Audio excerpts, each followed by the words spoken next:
Welcome to Tamais International Schools. Tamais Junior School in Uganda has opened another branch in Rwanda called Tamais International Academy, a day and boarding secondary school located in Musanze, offering a Cambridge International program. Located in a beautiful, cool environment founded on Islamic values, though it warmly welcomes all religions across the globe. Tamais International Academy aims at producing practical skilled learners with academic knowledge, morally understanding, and socially skilled who are ready to compete internationally. Join us at Tamais International Academy. We make your child's dream a reality. بسم الله الرحمن الرحيم الحمد لله رب العالمين وصلى الله وسلم وبارك على سيدنا محمد وعلى آله وأصحابه أجمعين أما بعد أيها المسلمون والمسلمات أوصي نفسي وإياكم بتقوى الله عز وجل. atenderezebwa Allah subhanahu wa ta'ala nitusabye byengerana emirembe bidde ku wekitiibwa Muhammad sallallahu alaihi wasallam yatuleetera ekitangaala ky'obusiraamu, kitangaala ky'obukkiriza, nurul iman. Yenna n'akigoberera n'akyekwatako fahuwa min alfaizin, agenda kwesiima fi dunya wa fil akhira. Anakyawukanako fahuwa min alkhasirin, ajja kubeera mu bantu ab'okufaafaaganirwa. Kubiriza omutima gwange n'egyammwe okubeera nga tutya Allah tabaraka wa ta'ala, nga tukola ebyo byayagala era nga twewala ebyo byatugaana jalla jalaalu. Baganda bange wamu ne bannyinaze ab'ebitiibwa mwenna gye muli, kubiriza omutima gwange n'egyammwe okuba nga tugonza emitima gyaffe nga tugikwasa nnyini gyo Allah subhanahu wa ta'ala, wadhalika bifi'li at-ta'at, nga tukola ebyo ebirimu okugondera Allah subhanahu wa ta'ala, wajtinabi al-manhiyat, n'okwewala ebyo Allah subhanahu wa ta'ala byeyatugaana. Ng'olunaku olwaleero insha Allah tugenda ku musomo ogugenda okuba okutuyamba singa bino tunaaba tubikoze okuba nga emyoyo gyaffe gitukula era nga giba mirungi mu maaso ga Allah subhanahu wa ta'ala. Wahiya an-nawafil wa dawruha fi tazkiyati an-nafs, okubanga twettanira nnyo okukola sunna, ebintu nga si bya bwatteeka, bya kyeyagalire, naye nga bwe tunabyekwatako obulamu bwaffe daiman wa abada, emitima gyaffe gijja kutereera, gijja kuba mirungi, tufune nno emyoyo giri Allah subhanahu wa ta'ala gye yatugamba illa man ata Allah biqalbin salim. Omuntu agenda okwesiima yawma alqiyama, yoyo agenda okujja mu maaso ga Allah n'omutima omulamu, omutima omulongoofu, omukakka mu maaso ga Allah tabaraka wa ta'ala. Akati sunna mulyango munene nnyo era mulyango mugazi nnyo mu miryango ejja okukola ebirungi ebyo ebitusembeza mu maaso ga Allah subhanahu wa ta'ala, era mulyango munene nnyo mu kuvuganya mu kubanga tugondera Allah subhanahu wa ta'ala, era kyengera kyamaanyi nnyo nnyo nnyo ekitutwala ila rahmatillahi wa ridwanihi, eri okusaasira kwa Allah n'okubanga atusiima, n'okubanga wayuzakki biha anfusana. Sunna ezo bwe tubanga tuzeekutteko, Allah kwajja okusinziira okubanga emitima gyaffe agitukuza, gibeere mirungi, gibeere saliima, gibeere miramu nga Allah subhanahu wa ta'ala bw'agyagala. Nabi sallallahu alayhi wa alihi wa sallam atugamba mu hadithi al-Qudsi nga yava ku Abi Hurairah radiyallahu anhu, yagamba man aada liya waliyan, yenna anaakola obulabe ku mukwano gwange, faqad adhantuhu bilharb, muguddeko olutalo nange nja kubeera nga mulwanyisa. Wama taqarraba ilayya abdi bishay'in ahabba ilayya mimma aftaradtuhu alayhi, tewali kintu muddu kyayinza kukola nga nkyagala nnyo, nga kyagalwa nnyo gyendi ng'okukola ekyo kye namulaalikako okubeera nga akola. Wama yazaalu abdi yataqarrabu ilayya binnawafil, naye ate bw'ayongera ku farada n'ayongerako sunna nga azikola zijja kumusembeza gyendi hatta uhibbahu paka lwe namwagala nafuuka mukwano gwange. Fa idha ahbabtuhu bwe naabanga mwagadde nafuuka mukwano gwange, owulidde, kuntu sam'ahu alladhi yasma'u bihi, nja kubeera amatu ge gawuliza amakulu, nti sijja kumukkiriza kubanga awulira haramu, nja kuteekawo embeera nga haramu tayita mu matu ge. Wa basarahu alladhi yubsiru bihi, n'amaaso ge galabisa nga tatunulira bintu bya haramu Allah byeyagaana. Wa yadahu allati yabtishu biha, n'emikono gye gyakwasa nga atakwata ku haramu. Wa rijlahu allati yamshi biha, n'ebigere bye byatambuza nga tatambula kugenda mu makubo makyamu Allah gatayagala. N'amuwa ekirabo ekirala, wa in sa'alani, bw'anaabanga nsabye, la u'tiyannahu, nja kumuwanga ekyo kyaba nsabye. Wala in ista'adhani, bw'anaabanga nsabye omukingiriza ekintu kyonna ekibi, la u'idhannahu, nja kubeera nga nkimukingiriza nkimwewaze.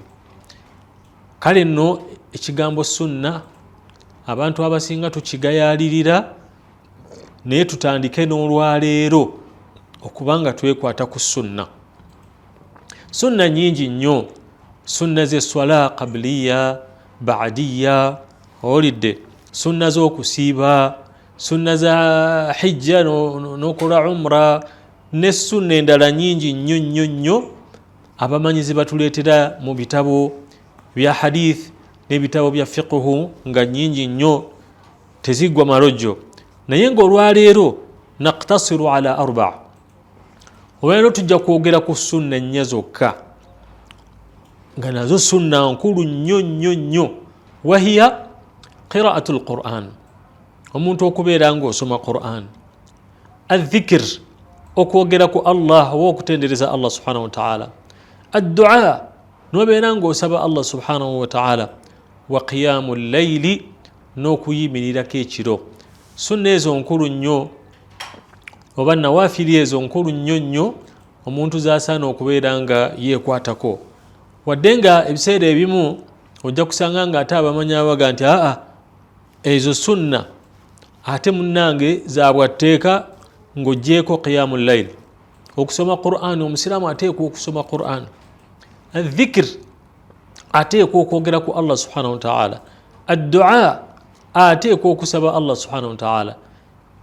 Kale ojja kukisanga nti ebiseera ebimu zabwatteeka oteekwa okuzikola, naye nga ekimanyiddwa inda kathiri min al ulama nti ibaada ezo zonna za sunna za kyeyagalire ziyina we zijja okufuukira farda, naye nga sofa njagadde twogere ku saidi yaazo okubeera nga za sunna mu bulamu bwaffe ng'abakkiriza. Ekigambo ky'okusoma Qur'ani, bannange tulina okusoma Qur'ani, empeera ezirimu tezigambika. Allah subhanahu wa ta'ala yatenda abasomi ba Qur'an n'agamba nti inna alladhina yatluuna kitaba Allah, abo bonna abasoma ekitabo kya Allah subhanahu wa ta'ala.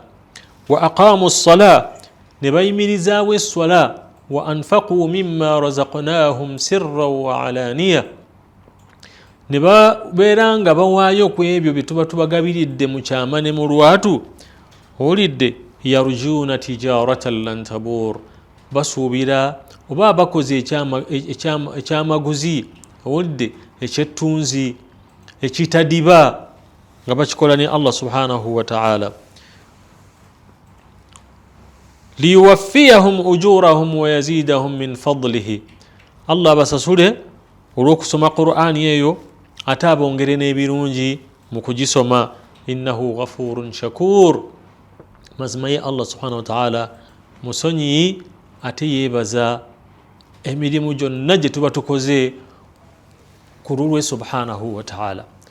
Baganda bange, tusome Qur'ani era tugiwe obudde nga bwe bagamba. Bw'obanga togimanyi, tandika okubeera ng'ogyeyigiriza mpola mpola, nnyukuta ku nnyukuta, kigambo ku kigambo, aya ku aya, suura ku suura, juzu ku juzu, ojja kulaba nga masha Allah Qur'ani ogimazeeyo ko. Nabi sallallahu alaihi wasallam atugamba mu hadithi ngeva ku Abdullah ibn Mas'ud yagamba ati man qaraa harfan min kitabillah, omuntu asoma ennyukuta emu okumanya Qur'an bannange erimu empeera ezitagambika. Ennyukuta so si kigambo, so si aya, so si sura, si juzu, wabula man qaraa harfan min kitabillah falahu hasana, agenda kugifunamu ekirungi kiramba. Wal hasana bi'ashri amthaliha, ate ekirungi kimu Allah kikubiseemu bi'ashri amthaliha, ofunemu ate ebirungi ebirala 10 ebifaanagana ekyo ekirungi ekimu. N'atutemera ng'oluusi oyinza okuba tukitegedde. Naga nti la aqulu alif lam mim harf, sigamba nti omuntu bw'aga nti alif lam mim teyo nnyukuta, wabula kikutule kutulemu ogambe alif harf wa lamun harf wa mimun harf, ezo ennyukuta 3 mu kigambo ekyo alif lam mim. Kati buli nnyukuta ogenda kufunamu ebirungi 10. Amakulu nti bw'oga nti alif lam mim ojja kuba ofunye ebirungi 30 mu maaso ga Allah subhanahu wa ta'ala. Bwe tutunuulira dhikr, okwogera ku Allah subhanahu wa ta'ala, adhkaari za njawulo, waliwo ekitabo kyembakubiriza omusiraamu abeere nakyo wano musawo wano. Ekitabo ekyo bakita Hisnul Muslim, kivunuddwa mu lulimi lwaffe Oluganda, kivunuddwa mu Luswayiri. Ebitabo ebyo we babitundira mu bitabo by'obusiraamu ojja bisangayo, genda okigule omanye. Mulimu edduwa ez'enjawulo, edduwa nnyingi, ogenda okulya, ogenda okwebaka, ova ewaka, owulidde, okusaalira mayiti, edduwa nnyingi ezitagambika. Enkuba ng'etonnya, enkuba ng'emaze okutonnya, ebintu ebyo obiyite. Bannange omulembe guli ogoga nti buli kimu banne muntu tuyitire omuwalimu atusabire, buli kimu tuyitire buli kimu tusabire. Waliwo edduwa naffe ze tusobola okukola ki? Okubeera nga twesabira, naye bugayaavu ne tutafaayo. Idhan fadlu dhikri, okutendereza Allah, okwogera ku Allah, okujjukira Allah subhanahu wa ta'ala, bye bimu ku bintu ebikulu bye tusaana okubanga tetwerabira era nga tubiyisa ku nnimi zaffe obudde bwonna, essaawa yonna, okusinziira ku ahadithi nabi sallallahu alaihi wa alihi wasallam ziyatugamba.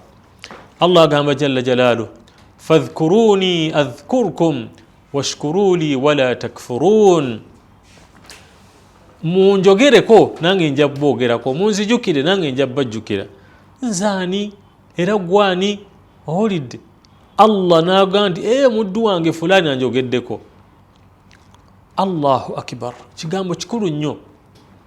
Erinnya lyo ne lyogerwako, Allah n'akwogerako ne bamalayika abo abakulu abamuli okumpi nti abdi fulan dhakarani, omuddu wange gundi anjogeddeko nange kamwogereko. N'agamba jalla jalaaluhu, wadhakirina allaha kathiran wadhakirat, n'abo aboogera ku Allah subhanahu wa ta'ala, abaami n'abakyala, a'adda allahu lahum maghfiratan wa ajran azima. Aboogera ku Allah subhanahu wa ta'ala, abaami n'abakyala nga bamwogerako nnyo, Allah yabategekera empeera ennene nga nako kwe kuyingira ejjana. Suratul Ahzab aya 35. Waliwo ebintu bye tutasaana kubuusa maaso mu kwogera ku Allah subhanahu wa ta'ala. Okwogera ku Allah subhanahu wa ta'ala bannange, temulowooza nti Nabbi sallallahu alaihi wasallam yeerabira biki bye tusaana omwogerako nabyo. Era wano wenkubiriza omutima gwange n'egyammwe nti adhkaari Nabbi sallallahu alaihi wasallam ziyatugamba, ziyatusomesa, naye kennyini ziyakozesa zimala nibe tutongerako, era tekitwetaagisa kwongerako, kubanga Nabbi sallallahu alaihi wasallam hadiyuhu khairul hadi, okulungamya kwe, okuyigiriza kwe, kwe kusingira ddala obulungi okusinga enjigiriza endala yonna. Noolwekyo twettanire nnyo ahadithi ezo ezirimu Nabbi sallallahu alaihi wasallam nti mu kiseera bwe kiti, mu mbeera bweti, yayogeranga bwati, wahakadha. kambawo ekyokulabirako nabbi yatuyigiriza butebe tusaana okumwogerako Allah tabaraka wa taala nga tumaze okusaala nagamba astaghfirullah astaghfirullah astaghfirullah اللهم أنت السلام ومنك السلام تباركت يا ذا الجلال والإكرام لا إله إلا الله وحده لا شريك له له الملك وله الحمد وهو على كل شيء قدير اللهم لا مانع لما أعطيت ولا معطي لما منعت ولا ينفع ذا الجد منك الجد paka jezikoma tewali nsonga lwaki omenyekana ebirala nga nabbi sallallahu alaihi wasallam khairu muallimin omuwalimu asinga obulungi omusomesa asinga obulungi ezo ziyayogera era ziyatuyigiriza ate gwe n'omenyekana endala nabbi sallallahu alaihi wasallam atugamba baganda bange ne bannyinaze nga hadithi eva ku abi hurairata radiyallahu anhu yagamba sallallahu alaihi wasallam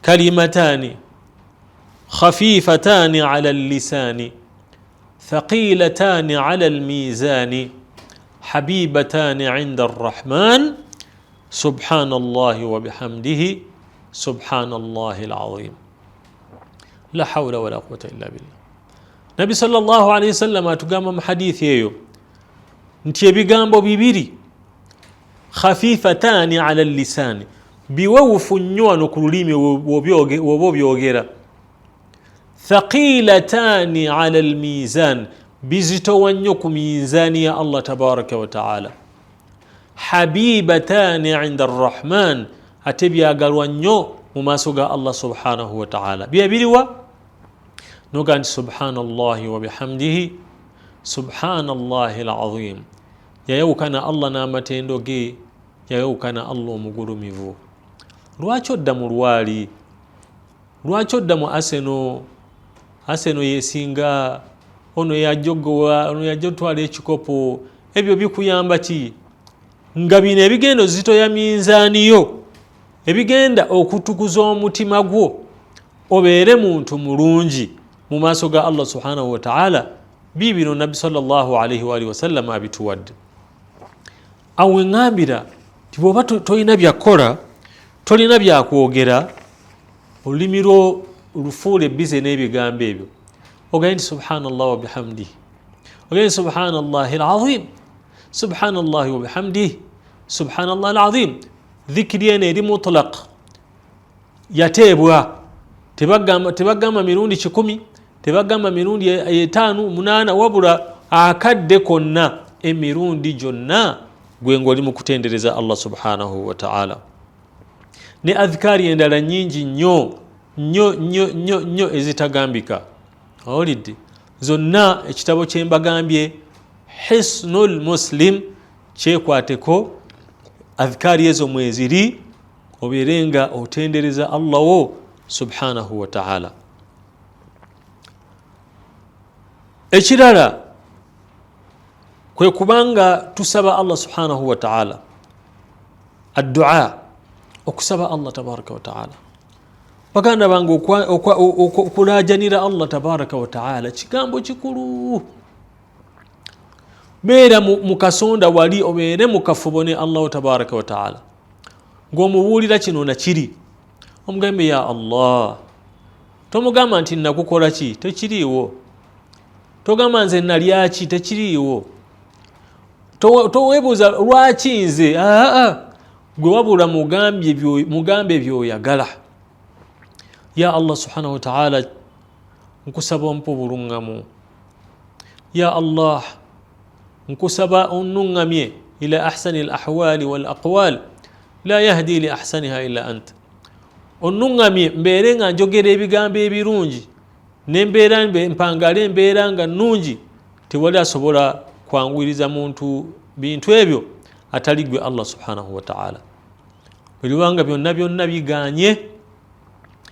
byonna nga biganye yogera edduwa ebuna nabbi sallallahu alaihi wasallama etaavanga ku lulimi lwe egamba nti rabbana atina fi dunya hasana wa fi l-akhirati hasana wa qina adhaba an-nar nekirala kyemba kukubiriza baganda bange edduwa zino togamba nti ayo njimanyi togamba nti ayo buli omu agisoma togamba nti buli omu lwaki Allah yagifunira gaapu mu Qur'ani ye yejjudde ebigambo ebinene ومنهم من يقول ربنا آتنا في الدنيا حسنة وفي الآخرة حسنة وقنا عذاب النار أولئك لهم نصيب مما كسبوا والله سريع الحساب الله يدوى جفني ليك فم القرآن مقرآن تجينا كسانغو كم بكانغ قرآن الله جزيزا جايا قلا بويبانغا بويشي تنو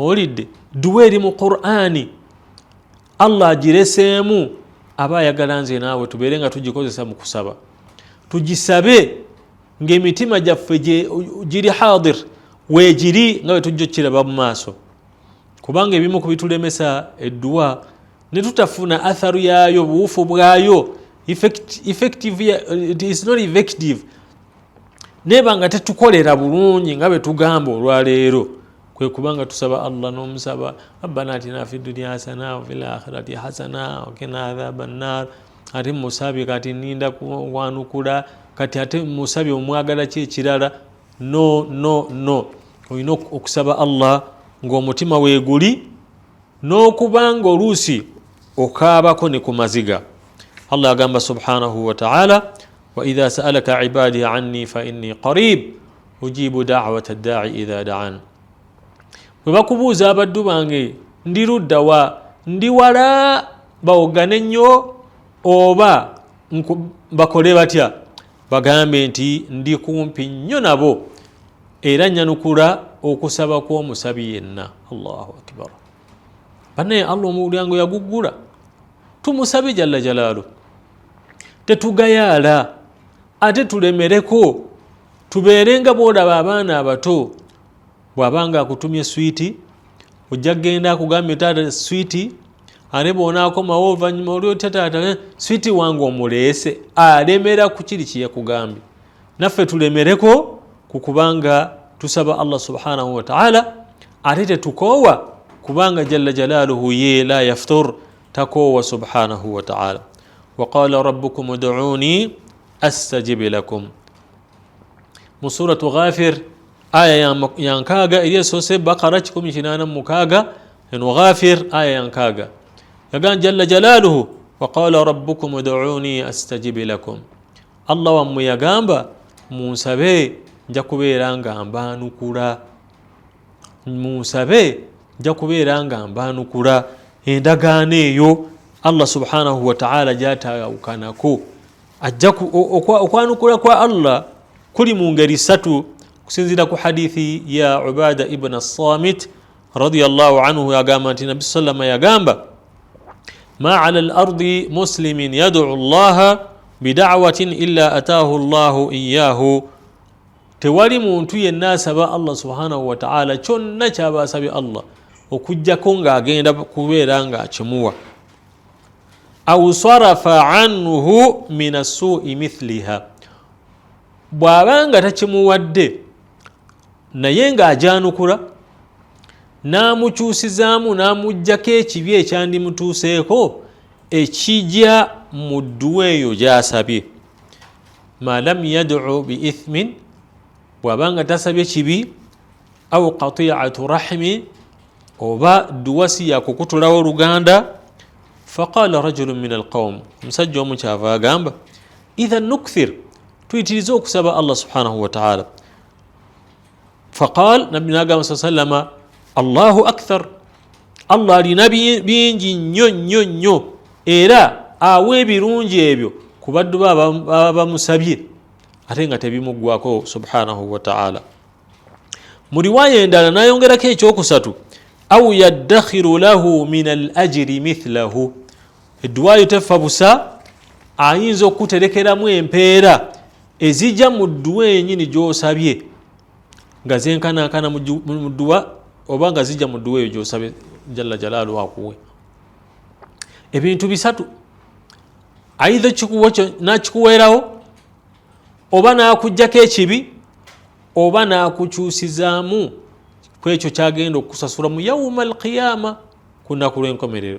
omusiraamu taviiramu awo omukkiriza taviiramu awo. n'olwekyo baganda bange abakkiriza twekwate ku dduwa abaana balwadde, gwe kennyini oli mulwadde, akasente kabuze, ekyokulya kikeereye, kiki ekiganye? Udu llaha, beera ng'osaba Allah subhanahu wa ta'ala. Era Allah yatenda abatukulembera abalongoofu kanu yaduunana raghaba wa rahaba wa kanu lana khashi'in, batusabanga mu kwagala n'okutya ebibonezo bye tulina, ate baali bagonvu nnyo gye tuli. Twemanyize ekigambo kusaba, tumanyize abakyala baffe, tumanyize abaana baffe, era tukakase, era tumanye nti ffe tetwebeeza abo ffekka, wabula tulina atubeezaawo, era tulina atulabirira ya Allah subhanahu wa ta'ala. Kyatwagala kiri kimu kyokka, kuwanika mikono na kumwegayirira. Olde ne tulaga obwetoowaze mu maaso ge, ajja kutuwa bye twagala insha Allah subhanahu wa ta'ala. Ensonga eyokuna aba sunna eyokuna, qiyamul layli, okusitukako ekiro ne tulaajanira Allah subhanahu wa ta'ala. Ezimu ku swala Allah zasinga okwagala ennyo ennyo ennyo ba'da al-fariida. Agamba subhanahu wa ta'ala, innal muttaqina fi jannatin wa 'uyun akhidhina ma ataahum rabbuhum innahum kanu qabla dhalika muhsinin kanu qalilan min al-layli ma yahja'un wa bil ashari hum yastaghfirun. Suratu Dhariyat aya 18 ya 15 mpaka ku 18. Agamba nti abakkiriza oba abatya Allah subhanahu wa ta'ala bagenda kubeera mu malimiro era ne mu nsulo ez'enjawulo, ensulo y'amazzi, ensulo y'amata, ensulo y'omwenge ogutatamiiza, ensulo ya asaali, amata wa hakadha. Bakwate Allah byagenda okubawa, babiachivinge, babikwate. Lwaki Allah agenda kubasanyukira bwatyo? Kubanga baali nga tebannaba kufa muhsinin, nga balongoofu, ng'enkolagana yaabwe ne Allah nnungi.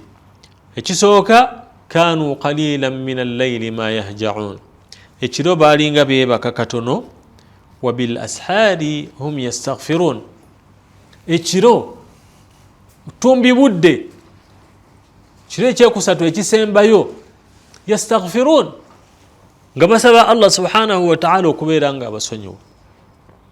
Allah tusonyiwe, Allah tusaasire, Allah tusonyiwe, Allah tusaasire.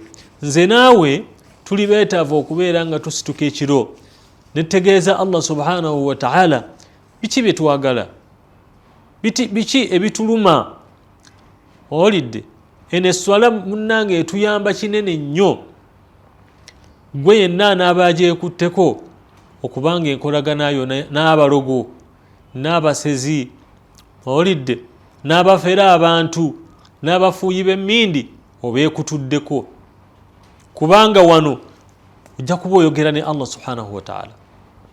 Mu hadithi emu Nabi sallallahu atugamba nti Allah tabaraka wa ta'ala yanzil ila samai dunya fi thuluth al-akhir, nakka ku ggulu lino eryensi, olidde mu kiro ekimu ekyokusatu ekisembayo, that is sawa 9, 10, 11, jalla jalaaluhu ng'ali ku ggulu. Yamanyi oba abassa atya, erimu ya tawhidi tetumanyi akatya, tetumanyi abeerawo atya, tetumanyi, tukkiriza nti akka, kuba Nabi sallallahu yakitugamba. N'agamba nti hal min mustaghfirin fa aghfira lah, waliwo ansaba omumusonyiwa mbeere nga musonyiwa. Hal min daa'in fa astajiba lah, waliwo ansaba kyonna kyayagala mbeere nga nkimuwa. Naye nze naawe simanyi we tuba tuli ekiseera ekyo, naye nsuubira nti buli mukkiriza yenna akaseera ako wandibadde otunula n'omulaajanira jalla jalaaluhu, ng'obusaba fi umuri ddiin, mu bintu ebyeddiini, n'omuga nti Allah nnongooseza eddiini yange, wa fi umuri duniya, n'ebyensi nomuga Allah nterereze edduniya ya rabbi olidde era Allah subhanahu wa ta'ala biidhnillah ajja kubeera nga ajanukula edduwayo wadhalika kulla layla ekyo nno bwobanga okikola kirungi okikole buli kiro mu aya endala Allah yatenda abantu abasituka ekiro ne balajanira Allah waabwe tabaraka wa ta'ala naga tatajafa junubuhum anil madaja embirizi zaabwe zesamba ebitanda zesamba obuliri olidde yad'una rabbahum khawfan wa tamaa balajanira Allah waabwe nga bamutya n'okwegomba ebyo byalina wa mimma razaqnahum yunfiqun nemwe ebyo byaba bagabiridde Allah babeera bagaba babeera bawaayo salatul layl Allah subhanahu wa ta'ala kigambo kikulu nnyo era ye chance muzimu ku chance ze tulina okubanga tunyumyamu ne Allah subhanahu wa ta'ala ng'ensi yonna esirise tewali awoggana abantu bonna bali beebase naye gwe n'osituka n'ogamba rabbana atina fi dunya hasana n'ogamba rabbana ighfir lana wa liwalidina warhamhum kama rabbawna sighara ay Allah nsonyiwa onsonyire ne bakadde bange wa hakadha byonna n'obinyonyola Allah subhanahu wa ta'ala mu kaseera ako aya eri mu suratu sajida aya 16 Abi Hurairah radiyallahu anhu atugamba ti Nabi sallallahu alayhi wa sallam yagamba afdalu salati ba'da al-fariida salatu al-layl esswala esinga okubanga nnungi maaso ga Allah oluvannyuma lya farada kubanga Allah ayagala nnyo farada ebintu byakulalikako n'obikola ebyasinga okwagala then n'ogoberezaako sunna naye atugamba nti esswala gyasinga okwagala oluvannyuma lwaziri ziyatulalikako salatu layl yesswala y'ekiro okumanya okusituka ekiro kulungi nnyo Nabbi sallallahu alayhi wa sallama yayagalizanga nnyo basahaba be ebintu ebirungi ono yali mukoddomi we Abdullahi ibn Umar yagamba nti ni'ma ar-rajulu Abdullah musajja mulungi nnyo law kana yusalli min al-layli singa yali asituka ekiro n'asaala nammwe muli balungi nnyo abatulaba era abatuwuliriza singa musitukako ekiro ne musaala musituke ekiro musaale Allah subhanahu wa ta'ala ajja kubafuula abantu abalungi bwe munaaba temukikoze mujja bakuba mufiiriddwa ekigambo ekitagambika ezo ezimu ku sunna ezijja okutereeza emitima gyaffe biidhnillahi tabaraka wa ta'ala naye bw'oba oyagala nga bwe muziwulidde zirina obugazi bwazo mu bitabo ebyenjawulo ebitabo bya hadith ebitabo bya fiqhu byanjuluza ensonga ezo zonna nga bwe muziwulidde nnya naye bw'oba oyagala omutima gwo gutereere ng'osomye Qur'an omutima gwo gutereere ng'osituse ekiro ng'osabye Allah subhanahu wa ta'ala ng'oyogedde ku Allah oba otendereza ku Allah subhanahu wa ta'ala weewala ebintu bino oba kola ebintu bino ekisooka taruku l-israari ala al-maasi woba olina ezambi lyoliko oba amazambi g'oliko geewale era ogaveeko ojja kulaba nga layiri ekukolera kusoma Qur'ani kukukolera kwogera ku Allah kukukolera okusaba Allah kukukolera dua ekukolera wahakadha bijja kubanga bikukolera naye ekigambo ekyokubiri oba condition eyokubiri huduru lqalbi omutima gw'okubanga guli present negubeerawo oba osoma Qur'ani wallahi ng'omutima bweguli afala yatadabbaruna alquran am ala qulubin aqfaluha tebeetegereza Qur'ani oba emitima gyabwe giriko envumbo olw'ensonga nti wagisomye tofaayo osoma otunula eri waggulu otunula eno wansi osoma oli ku ssimu osoma oli olidde wabula soma ng'omutima gwo weeguli ojja kulaba nga Qur'ani ekuyamba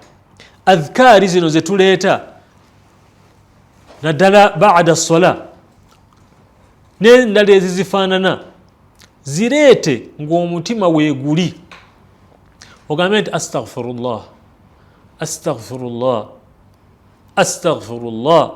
tosiiya busiiya ogera astaghfirullah tojja kufunamu. Owulidde?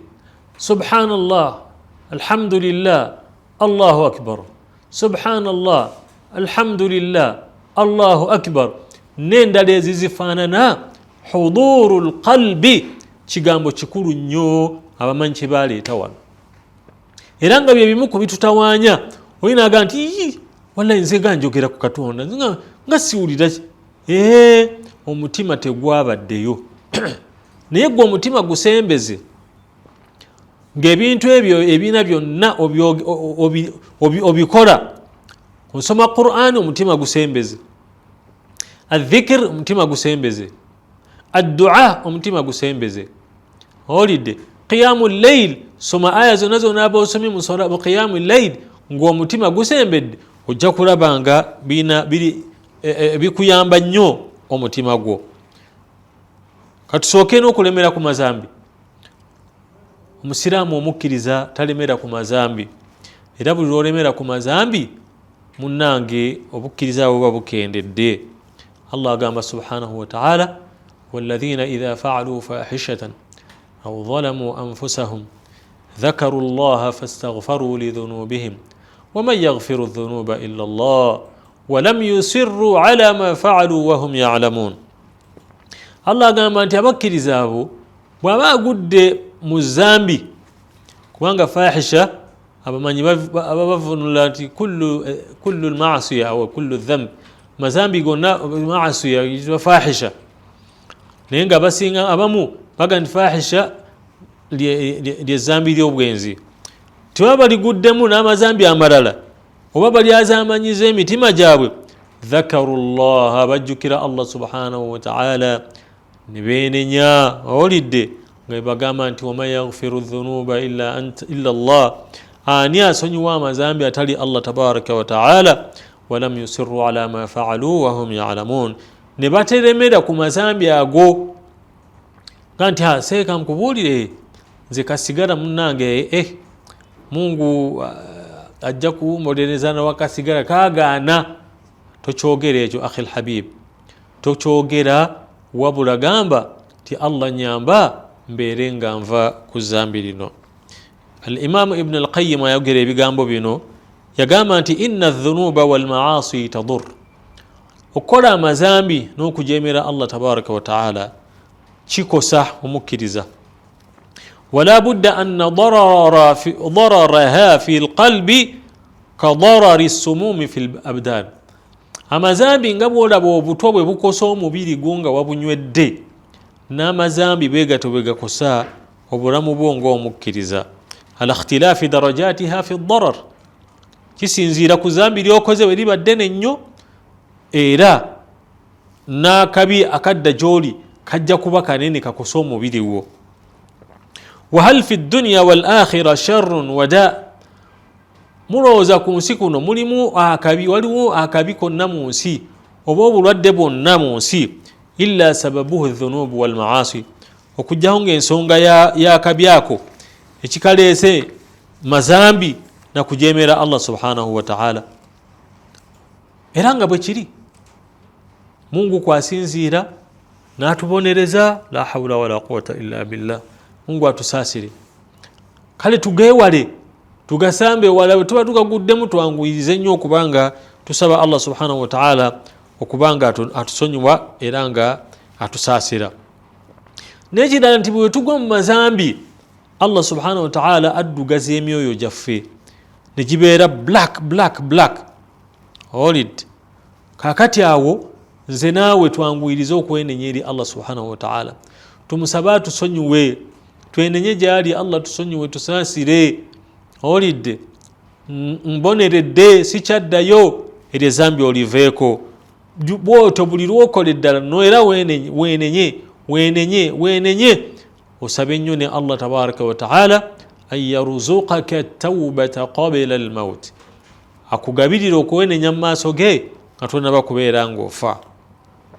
Nabi sallallahu alayhi wa sallam yagamba, inna al-abda idha akhta'a khati'a, omuddu yenna bw'akola ezambi, olidde nukitat fi qalbihi naktatan nukitat fi qalbihi naktatun sauda omutima gwe gutekebwako ettondo nga lya black nga liddugavu faidha huwa nazaa wastaghfara ezambi eryo bwalivaako niyenenya mu maaso ga Allah subhanahu wa ta'ala suqila qalbuhu ng'omutima gwe gutukula nga guba kirini wa in aada zida fiha hatta ta'alu qalbuhu bwaddamu n'akola ezambi eryo oba n'agenda mu maaso ng'akola ezambi eryo olidde omutima gwe nga gwekulumbaza nga gubeera waggulu olidde wahuwa arran alladhi dhakara Allahu azza wa jal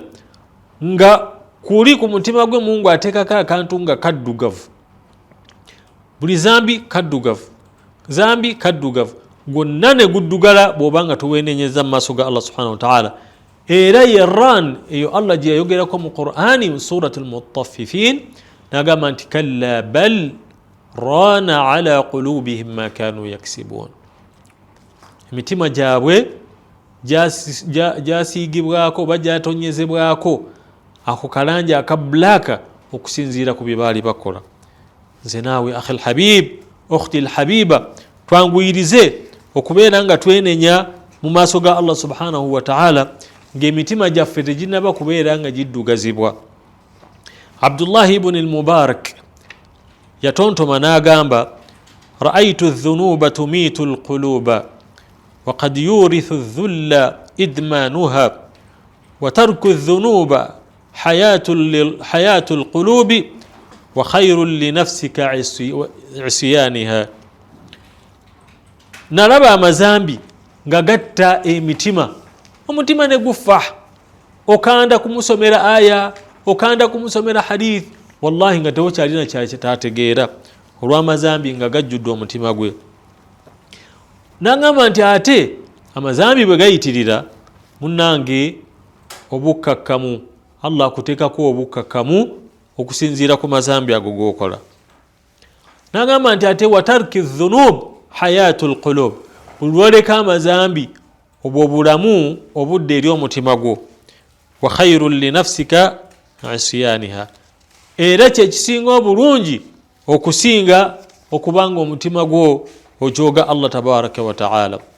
Baganda bange twewala amazambi emitima gyaffe gireme kubanga gitufaako. Amazambi manyi nnyo amanene n'amatono nga shiriki, okuloga, okulya emaali y'abamulekwa, obwenzi, obulyazamanya, okulya haramu, okulimba, okubba wahakadha. Ebyo byonna tubyewale insha Allahu ta'ala, tujja kubanga tutukuza emitima gyaffe, tetulemera ku mazambi. Condition eyokubiri hudurul qalb, okubanga emitima gyaffe gibeerawo nga tukola ibada ezo bannange, kubanga kino kyekigendererwa kyaffe. Nze naawe omutima gubeerewo, Allah gwayagala. Inna Allaha la yanzuru ila suwarikum, Allah tatunuulira bifaananyi byaffe, tatunuulira bulungi bwaffe, tatunuulira kitalina kyatunuulira, walakin yanzuru ila qulubikum wa a'malikum. Allah tunuulira mutima gwo n'emirimu gyo. Bwe tunaatereeza emitima mu kusaba Allah tabaraka wa ta'ala, ajja tukolera ebyewuunyisa Allah jalla jalaalu, ajja kutwanukula okusaba kwaffe, ajja kukkiriza dhikiri ze tukola, ajja kukkiriza Qur'ani gye tusoma. Naye munnange gw'oli mu maaso ga Mukama wo jalla jalaalu, ate oyogera buudi, oyogera otunula eno, otunula waggulu, otunula wansi, wenna tofaayo, omutima teguliiyo. Kakati anaakwanukula atya? Allah subhanahu wa ta'ala tayanukula qalbin lahi, omutima omulagajjavu ogutafaayo ku Allah subhanahu wa ta'ala. Afaayo ku mutima ogwo ogwewaddeyo, oguwadde Allah obudde obulungi obugazi ne gumwetondera subhanahu wa ta'ala. Allah gamba jalla jalaaluhu afala yatadabbaruna alquran am ala qulubin aqfaluha. Bannange tebafumiitiriza Qur'ani egamba ki? oba emyoyo gyabwe giriko envumbo oba gyasibibwa nga tebasobola kuwulira na kutegeera biki Allah tabaraka wataala byayagala. Mu aya endala Allah n'agamba nti afaman sharaha Allahu sadrahu lilislam fahuwa ala nurin min rabbih fawailun lilqasiyati qulubuhum min dhikrillah ulaika fi dalalin mubin. الله نزل أحسن الحديث كتابا متشابها مثاني تقشعر منه جلود الذين يخشون ربهم ثم تلين جلودهم وقلوبهم إلى ذكر الله ذلك هدى الله يهدي به من يشاء ومن يضلل الله فما له من هاد. سورة الزمر. maganda banga bakkiriza Allah bw'abanga akwagadde mu bintu byakukolera, bw'abanga ayanjuliza ekifuba kyo ne kiyingiramu obusiraamu, manya nti oli ku bulungamu, oli ku kitangaala ekiva eri Allah subhanahu wa ta'ala. Ate bw'aba akunyiigidde, kwe kubanga emitima gyo oba omutima gwo mukakanyavu ku mateeka ga Allah subhanahu wa ta'ala, tegugondangako ne kugondera Allah subhanahu wa ta'ala. Owulidde abo nno be bali mu bubuze obw'olwato. Allah yatusiza Qur'ani, owulidde, kitaaban mutashabiha, mulimu ayati ezifaanagana nga tusobola kuzitegeera, nga asobola ozitegeera be bali Mungu byatugamba mu Ala Imran warasikhuna fil ilmi bakakensa mu ilimu. Mathani, Qur'ani eno tugiddingana obudde bwonna bwebanga esomeddwa. talinu taqsha'irru minhu juludu alladhina yakhshawna rabbahum, amaliba gaabo oba emibiri gyabo abatya Allah subhanahu wa ta'ala gagonda, gakankana, gamera olutiko nga bagasomedde amateeka ga Allah subhanahu wa ta'ala. Thumma talinu juluduhum, ne bagonda, n'emitima ne gigonda ku kwogera ku Allah subhanahu wa ta'ala. Owono bwe bulungamu obuva eri Allah subhanahu wa ta'ala. Yenna Allah tabaraka wa ta'ala gwaba abuzizza tewali asobola kubeera nga amulungamya, ate yenna gwaba alungamiza tewali n'omu asobola kubeera nga amubuza. N'olwekyo baganda bange bakkiriza, tutereeze emitima gyaffe, tutereeze emitima gyaffe ne sunna ne nawafil. Zino zenjogeddeko zimu ku zo, naye bagamba nga basheekh batusomedde nti eno sunna, eno qabliya, eno baadiya, eno sunna mu kino, eno sunna mu kiri. Gezaako okubeera ng'obikola, obisse mu bulamu bwo, ojja kulaba nga omutima gwo gugonda nga gutereera mu maaso ga Allah subhanahu wa ta'ala. Nsaba Allah jalla jalaaluhu atugase n'ebigambo ebyo, atufuule abawuliriza ebigambo aye ne bagoberera ebisinga okubeera nga birungi. Rabbana atina fi dunya hasana fil akhirati hasana wa qina adhaban nar wa sallallahu ala sayyidina Muhammad wa ala alihi wa sahbihi wa sallim walhamdulillahi rabbil alamin. Wassalamu alaikum wa rahmatullahi wa barakatuh. Are you looking for a school that makes your dreams come true? Then look no further than Tamayus International Schools. Tamayus Junior School in Uganda and Tamayus International Academy in Rwanda. Tamayus International Academy is a day and boarding school located in Musanze and offering a Cambridge International program. Surrounded by a cool, beautiful environment, founded on Islamic values, though it warmly welcomes all religions across the globe. Tamayus International Academy aims at producing practically skilled learners with academic knowledge, morally understanding, and socially skilled who are ready to compete internationally. Join us today at Tamayus International Academy. We make your child's dream a reality.